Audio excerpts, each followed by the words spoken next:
Hello, everyone, and welcome back to our podcast. We have been looking at prevailing in the battle zone, and we are at lesson 7.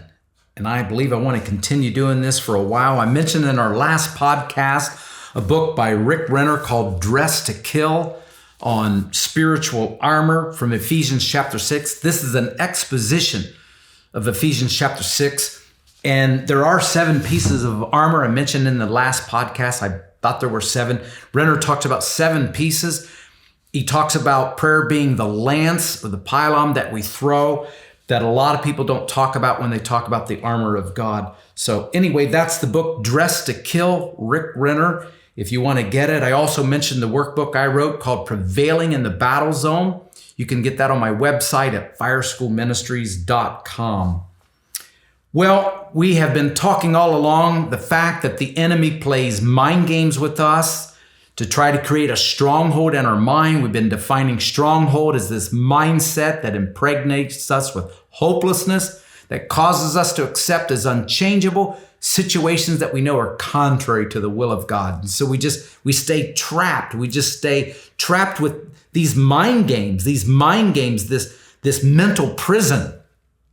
I made the comment that I run into a lot of people in churches. It's like Jesus is in their heart, but the enemy is in their head. So they're born again, they're going to heaven, but they're not enjoying the journey, and they're not prevailing in the battle.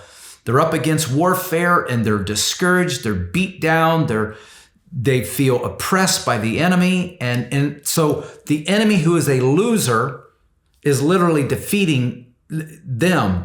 So it's a terrible way to live, guys. And there's no way we're going to avoid battles. I mean, Jesus said, in this world, we're going to have troubles. But I believe that through Jesus Christ, we can be equipped to prevail in the battle. And that's been my challenge to you in this series. So I want to talk to you about this mindset of an orphan. This is really common. When I say an orphan, Jesus said in John 14, verse 18, he was talking to his disciples, and he made this statement. He says, "I will not leave you orphans." And the word orphan there, it's used 2 places in the New Testament, and it simply means fatherless. But it implies much more. It implies a person who is obliged to wander about in obscurity and darkness. That's what one expositor said. Another expositor said this, that the word orphan is derived from a Hebrew word meaning to strip or make bare, to be despoiled, because such a child is destitute of comfort, direction, and support, and is prey to misery and disease, to sin, and to death. And so what they're getting at is that orphan, that word orphan, takes on a mindset that some people can have. And it's developed a lot of times when the enemy comes along and plays a mind game and starts saying, hey, God doesn't love you. God's disappointed with you. You're far from God. God's here, you're here, and there's a vast difference between you and him, and a separation, and he's kind of mad at you anyway, and so what happens is in our minds, through these mind games of the enemy, we start to believe that we're alienated and estranged from the Father. It's this orphan mindset, and I run into people all the time that feel like they have to earn his affection, that feel like they have to earn his approval, that feel like they have to earn God's love. And it's just not true. It's a lie of the enemy. It's an orphan mindset. I want to talk about this from Luke 15, and you probably know this story as being the prodigal son. And so here's the younger kid who takes a portion of this father's inheritance, runs off, squanders it, and comes to his senses, and then comes back. But the real prodigal in this story, I believe, is the older brother. The younger brother runs off, but he comes back. But I look at the older brother as being the prodigal. I look at the older brother as having this orphan mindset. And I want to show you 5 characteristics of this mindset. But he demonstrates this orphan mentality, because when the younger son comes back, the father says, hey, we've killed the fattened calf because we've received him back safe and sound. And everyone's throwing a party, man. It's the celebration, the music, everything's happening, but not with the older brother. I believe the older brother has this orphan mindset. And so here's 5 characteristics of this kind of a mindset. Number 1 would be anger with the breakthrough of others. So see, this older brother was actually angry. In verse 28, it says he was not willing to go into the celebration. See, he was angry. Now, why was he angry? Well, could have been a number of reasons. Perhaps he felt his brother's departure was dishonor toward his father. Or maybe his departure created more work for the family, and the family couldn't rest after that. Or maybe it increased everybody's workload. I don't know. Physical strain, emotional strain, whatever. Whatever the reasons for his frustration, here's the point. He was angry at his brother's return, and he did not go into the celebration. See, something was amiss in his mind. Something was going on in the older brother that he couldn't rejoice with what the father was rejoicing in. See, he couldn't celebrate. He felt estranged from the father. He felt distance from the father. He felt that he could not rejoice in the breakthrough of his younger brother. See, and that's the first characteristic of this mindset. See, you can't rejoice in others' breakthrough. It somehow makes you angry, and you feel like they need to be punished for their actions.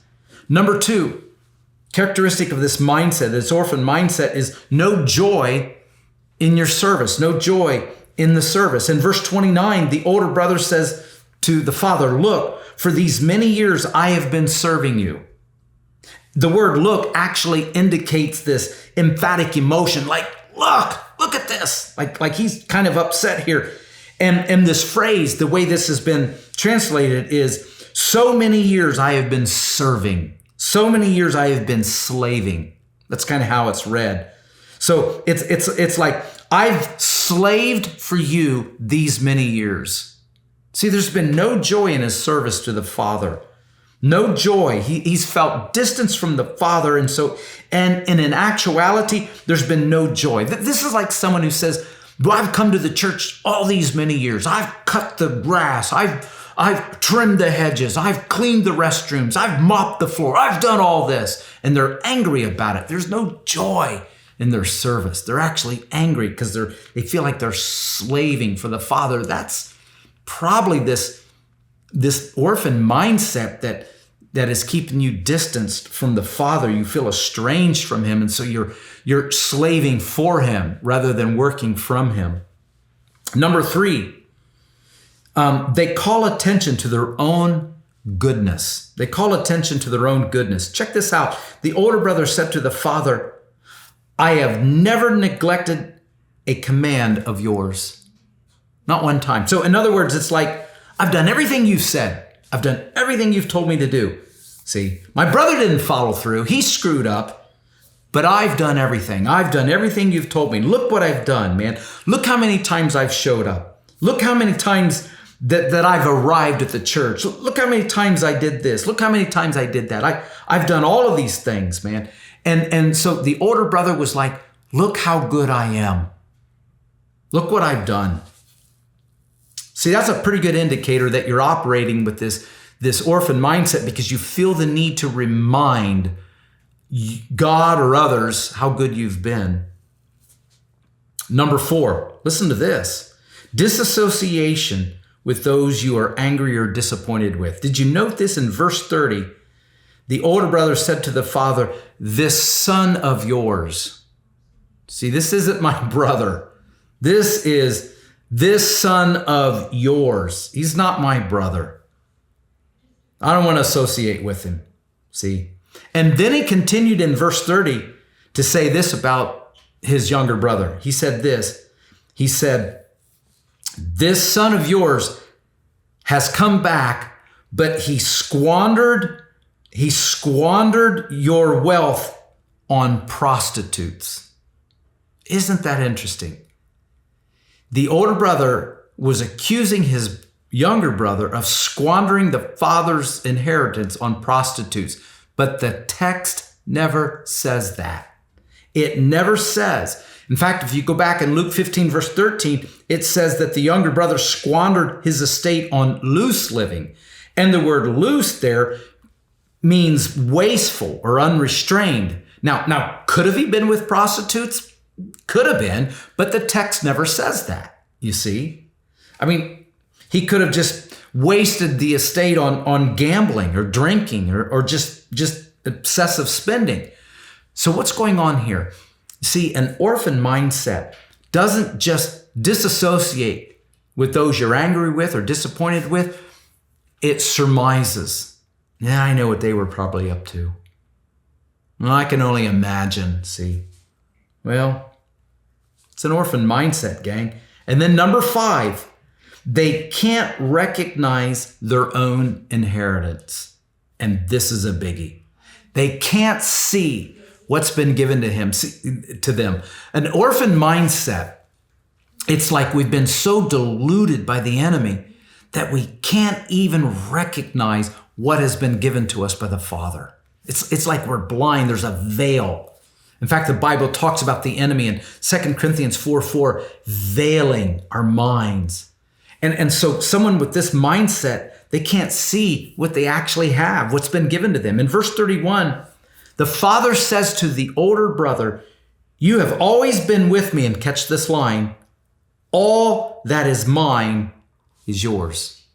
Like you own the farm.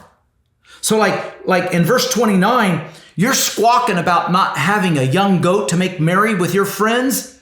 You own the herd. You own the farm. You own everything. And yet you're whining about one young goat. Like, son, don't you understand everything is yours? The kid was the oldest. He had firstborn inherited rights. He owned everything, but he didn't see it. Now, listen to this. A person with an orphan mindset will live from the perspective of poverty, even though they're seated in royalty. Oh, you got to hear that. They live with this perspective, see, of poverty, even though they've been seated in a place of royalty. This kid had no idea of his inheritance, no idea, had lost sight of that. And it's a terrible, terrible way to live, guys. Terrible way to live. I mentioned this in our last podcast, but 1 John 3:1. It talks about the fact that we have been chosen. God, like John says, what love is this? What manner of love is this? Like, wow, I can't even describe this kind of love. That you have been called a son, a daughter of God. Guys, please understand this. Romans 8:15, you have a spirit of adoption. You have a spirit of adoption. You get to address him as Papa, Abba. He's your dad. He is. He's our Father. Don't buy into the lies of the enemy, that you're estranged, that you've disappointed him. I think I said in one of these podcasts, you can't disappoint God. Why? To disappoint someone, you have to do something contrary to what they ever anticipated. Like, I didn't see that coming. Do you think you're ever going to do something that God would be surprised? Like, I didn't see that one coming. Oh, wow. Caught me by surprise. Come on. God anticipates our moves, and he loves us all the same. There's nothing you will do to make God love you more or love you less. He loves you. You don't have to earn his attention. You already have it. You don't have to earn his affection. It's yours. Man, he's redeemed you, called you by name. You are chosen. You are his favorite ones. You are blood-bought, blood-washed, spirit-filled. You have been delivered from sin, forgiven, separated from sin, transferred into a position where you're seated in heavenly realms in Christ Jesus, far above all principality, power, might, dominion. That's your position, man. You are not an orphan. Don't agree with it. You are a blessed son, daughter of the Lord God Most High. Don't live as an orphan. Do not any longer break it off and live from your redeemed position. Well, stay tuned. We're going to continue talking about prevailing in the battle zone. I'm so glad that you have been a part of these podcasts. Make sure that you like and share, tell others about them, and we'll see you in the next podcast.